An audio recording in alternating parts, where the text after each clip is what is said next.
இன்றைக்கி நம்ம செய்ய போகிற ரெசிபி ஹைதராபாத் தால்ச்சா. அதுக்கு ஒரு குக்கர் எடுத்துக்கலாம்.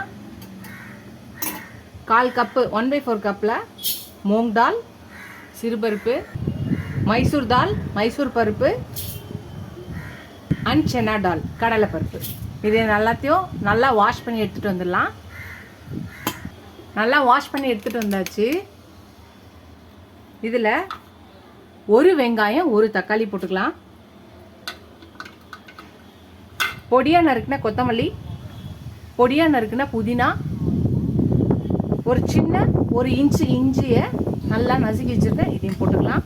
இப்போ தேவையான அளவு தண்ணி, இது பருப்பு முங்குற அளவுக்கு ஒரு 2லேருந்து 2.5 கிளாஸ் தண்ணி ஊற்றிக்கலாம். இப்போ குக்கர் போட்டு மூடிக்கலாம். குக்கர் அடுப்பை பற்ற வச்சாச்சு. குக்கரில் விசில் போட்டுக்கலாம். விசில் போட்டு ஒரு 20 மினிட்ஸ் வந்து அடுப்பில் வச்சு இதை இறக்கி வச்சு ப்ரெஷர் அடங்குற வரையும் ஓப்பன் பண்ணலாம். பருப்பு வேகிறதுக்குள்ளே நம்ம இந்த ஒரு சுரக்காவை நல்லா தோல் சீவி கட் பண்ணி எடுத்து வச்சுக்கலாம். ஃப்ரெண்ட்ஸ், நம்ம வச்சு இறக்கணும் இல்லையா, அந்த பருப்பெல்லாம் நல்லா வெந்துருச்சு. இப்போ இது ஒரு பக்கம் இருக்கட்டும். இந்த ரெசிபி என்னன்னு பார்த்தீங்கன்னா, இதில் கொஞ்சோண்டு கஸ்தூரி மெத்தி போட்டுக்கலாம். கட் பண்ணியிருக்க இந்த பாட்டில் கார்டை உள்ளே போட்டுக்கலாம். இந்த சைஸ்க்கு கட் பண்ணி வச்சுருக்கேன். ஒரு பாட்டில் கார்டு, அதாவது ஒரு சொரக்காவை கட் பண்ணி போட்டிருக்கேன்.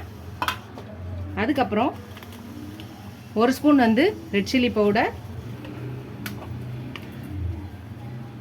1/2 ஸ்பூன் வந்து டர்மரிக் பவுடர் மஞ்சத்தூள், 1 ஸ்பூன் கரம் மசாலா. உப்பு வந்து அவங்களோட டேஸ்ட்டை ஏற்ற மாதிரி அளவான உப்பாக போட்டுக்கோங்க. தண்ணி ஒரு கிளாஸ் ஊற்றிக்கலாம். இப்போ எல்லாத்தையும் நல்லா கலக்கிக்கலாம். இந்த ரெசிபி பார்த்தீங்கன்னா ரொம்ப ரிச். ஃப்ரெண்ட்ஸ், ஹைதராபாதி தால்ச்சா வந்து பார்த்தீங்கன்னா ரிச்சாகவும் கம்ஃபர்டிங் ஃபுட்டாகவும் இருக்கும். இது ரொம்ப ஈஸியாக செய்யக்கூடியது.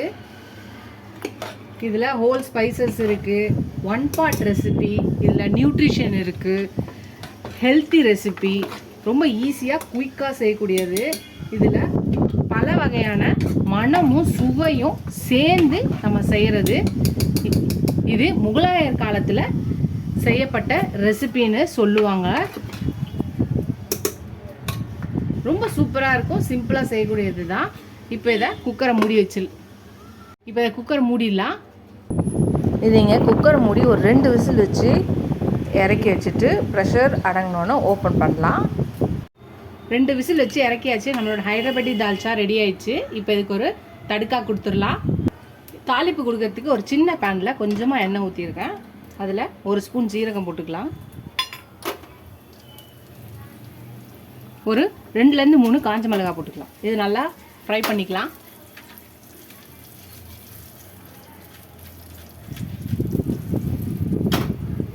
இது ஃப்ரை ஆகிடுச்சு, எடுத்துடலாம். இப்போ இதில் கொட்டிடலாம்.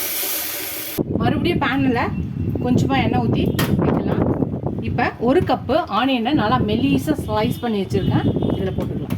இப்போ இந்த ஆனியனை நல்லா ப்ரௌனாக வர வரையும் நல்லா ஃப்ரை பண்ணி இதில் போட போகிறோம். இது நல்லா ஃப்ரை ஆகட்டும்.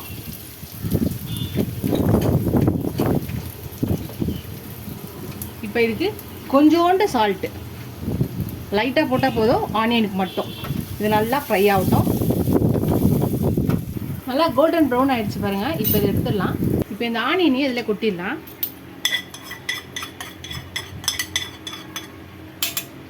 அவ்வளோதான், கலக்கிடலாம்.